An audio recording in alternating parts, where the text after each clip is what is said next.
you guys. Happy Friday. You know, I am making something tonight. I'm making sort of like, we're not going out, we're not doing anything. I'm making something that's sort of like easy comfort food. And the only reason I haven't made it before is that my kids are not the biggest fans of it. But that's okay. We're gonna make a couple other things that they will definitely eat, and we'll see what happens. So I'm making cheeseburger pie. Now, what is cheeseburger pie? Well, cheeseburger pie is like, there was a recipe on the back of the biscuit box forever. And you know, why am I making a recipe that's on the back of the biscuit box? Well, first of all, it's not on the back of the biscuit box anymore. Second of all, the recipe is silly as written. So we're gonna do it a sensible way. And third of all, you do not need Bisquick. You should never buy Bisquick again. Why? Why? Why do you not need Bisquick? Well, because Bisquick is three things. It's flour and baking powder and shelf-stable fat. You know, most of the things that they want you to use Bisquick for already have fat in them, like ground beef and cheese and whole milk, okay? So you don't need the fat. You almost don't need the fat for like the pancake, you know, whatever. You don't need Bisquick. If you love Bisquick, that's great. Keep on using it. I'm just telling you, you don't need to. It's a crutch that you don't need. So how are we going to account for the difference? Well, I'm going to use self-rising flour, which has baking powder in it. You could also just use regular flour and like, you know, a half a teaspoon of baking powder. That's it. That's like the fix. Okay. So what are we going to do first? Let's just kind of get this moving. I have my oven preheated to 400. Okay. And that is going right now. I have some potatoes in there roasting, you know, just kind of cut up and put in olive oil and some salt and pepper. And those will take longer than this, so they were already in there. They will do, you kind of do those for about an hour and you turn them over about every 15, 20 minutes, okay? Now I have an onion, like a regular onion, just like a yellow onion or a white onion. And, you know, kind of a medium size. And I'm just cutting the ends off. And I know we've talked a lot about cutting up onions in the past and how you should do it and all that kind of stuff. You're just gonna chop it finely, okay? This is one of those things where this recipe is kind of funny because it tells you to do the onion and the ground beef together, and that's fine. That's fine, they'll cook about the same amount of time. I am gonna give the onion a little bit of a head start. But then it tells you not to put salt on it until it's in the pie plate. That doesn't make any sense at all. What do we know about putting salt on onions? You guys know this if you're old hands around here, right? Salt changes the concentration gradient across the cell membrane and makes all the water leave, just like when you put salt on a slug, okay? So I'm actually going to put a little bit of olive oil in this pan because I think, oh no, it's not. I thought I had lean ground beef, but I don't. But we can always drain it. It's not a big deal to drain ground beef. It's better to get the onions done because it's not going to bake for very long. So I'm going to get these second half of this onion in the pan, and I'm going to put a little olive oil on it, just like, I mean, half a tablespoon, okay? Just enough to kind of provide a lipid barrier between the pan and the onions, okay? And I am going to put some salt on this. Hold on, let me get out of this. If you notice, I have been wearing my tennis shoes a lot lately because I have a bone spur on my heel, which hurts a lot. Anyway, here we go. Half a teaspoon of salt on those. And I'll tell you another reason I'm making this is it reminds me of my friend Max. And Max is originally from Russia, and he and his family immigrated here when he was, I think, in middle school, you know, for reasons, and that's Max's story, but he loves this, and you know, it's made me think of him a little bit today. Okay, so we got that here. Now this onion is going to do its thing for a minute. I am going to Now, the next thing we're going to do, so with the onion, basically what's going to happen here is the ground beef and the onion are going to be in this skillet. I have kind of a high-walled skillet, and part of the reason for that is, I don't know why, but onions seem to like to just sort of launch themselves out of the pan and all over the place. And my cleaners came today, and, you know, I shouldn't be frying anything. I should order takeout, but anyway. So we got 2 eggs, these beautiful eggs from my dog trainer who has a farm in Front Royal. I'm going to use 2 of those. They have good, strong shells, unfortunately. There we go. There's that. I'm going to get a whisk. Hi. Sorry. That's okay. That's okay. Yeah, India's out of the shower. You go take yours. You see, it's the laugh a minute around here. Okay, I'm going to whisk up this egg. And we're going to add half a cup of self-rising flour. So we got 2 eggs, half a cup of self-rising flour.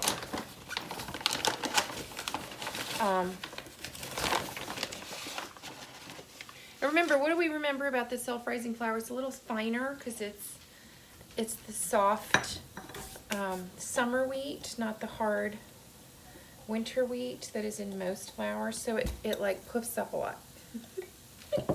I shouldn't be demonstrating that. As I said, my cleaners just came and I'm not wearing an apron and everything. Now, I am going to, we want a cup of milk, and I'm using this lactose-free whole milk. And I'm not going to dump all this in at once. And this is a little trick that I learned from Jacques Pepin when he was making, remember he made those cute little cooking videos on Facebook during our COVID lockdowns at the beginning? And he has a good, see, and I should have, crepe recipe. I should have used a bigger whisk. And he talks about how if you add all the milk at once, you will, quote unquote, get a lump, right? You'll get lumps. So if you add a little bit at a time, okay, if you add a little bit at the beginning, it's sort of like when we make a roux, right? And you add the butter, and the butter encapsulates all of that flour. And you kind of get it nice and, you know, good thick paste here. That's one we haven't done either. We haven't made crepes together. Maybe we'll do that. I have some leftover chicken, and I want kind of a decadent lunch. Although, we're going to have to do that before Lent, y'all, because I can't do dairy during Lent. Well, that's something else I was thinking about today. If you have been thinking about what you're going to give up for Lent, I'm going to assign a dollar value to it. I'm going to go through my old receipts and see how much I'll be saving over Lent. And I'm going to send that to one of the refugee committees, because there are people walking across the border to Poland, y'all. It's very, very difficult and sad. Okay. Let's see. Just to do what you can. There are a lot of things you can do. You know, Refugees International, the UNHCR, all kinds of places help refugees. The Order of the Maltese Cross in Germany, they've been helping a lot too. Okay, so a pound of ground beef. It's going to go in here with these onions. They have a little bit of a head start. I can get it out of this thing. This is the problem with these. I'm going to have to touch it, so I'm going to have to wash my hands. You'll have to listen to my loud faucet. All right, hold on. Let me wash my hands.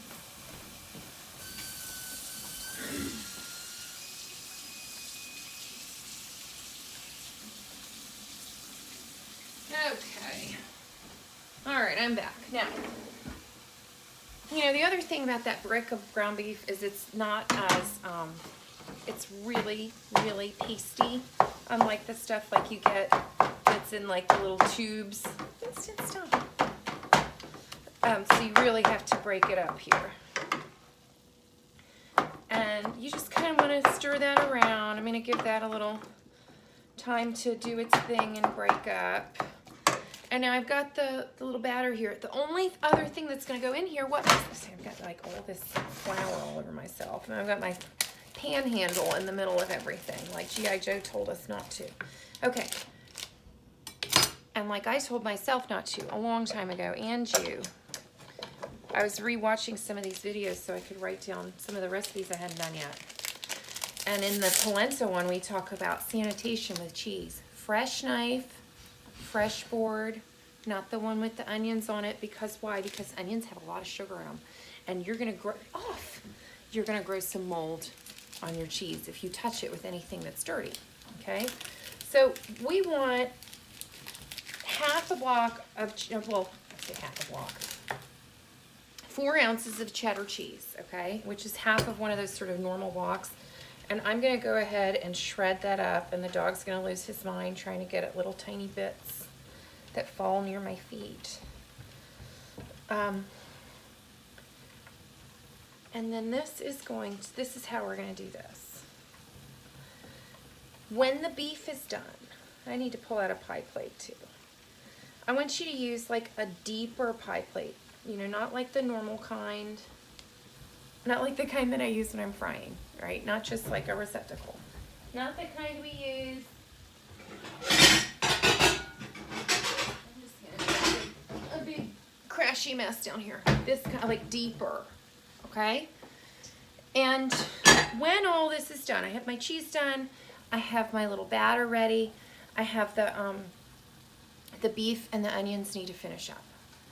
And when the beef has browned, I'm just gonna stir this while we're talking.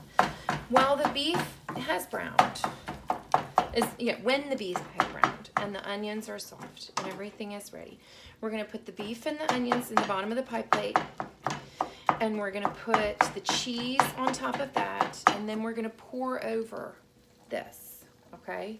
The 2 eggs, half a cup of self-rising flour, or half a cup of flour, and a half a teaspoon of baking powder, okay? And a cup of milk. And then we're gonna pour it all over. So it's 1 onion, 1 pound of beef, 2 eggs, 1 cup of milk, half a cup of flour with baking powder. And then 4 ounces of cheese shredded, okay? And you know, and then we're gonna bake it. So I am gonna wait for a minute, or you know, it's a good thing that it's gonna take a minute for this beef to go, because it's about time for me to go in there and turn over all my potatoes, okay? And then I wanna make it so that the potatoes are gonna be done at the same time as this, because I don't want the potatoes to get overdone and dried out, and I don't want this to get overdone and dried out. So you have to kind of sit there and do your math, okay? So this takes about 25 minutes to cook at 400. Same as the potatoes, that's lucky. It's also by design. And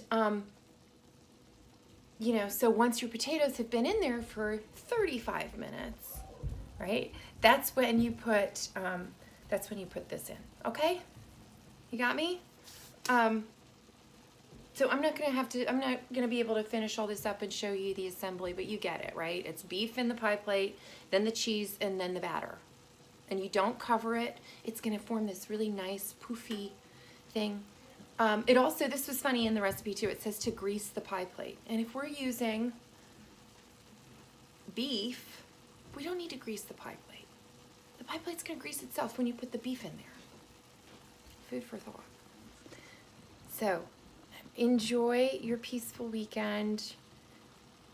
Think of the people of Ukraine, and I don't know, count your lucky stars. Pray for everyone. Bye.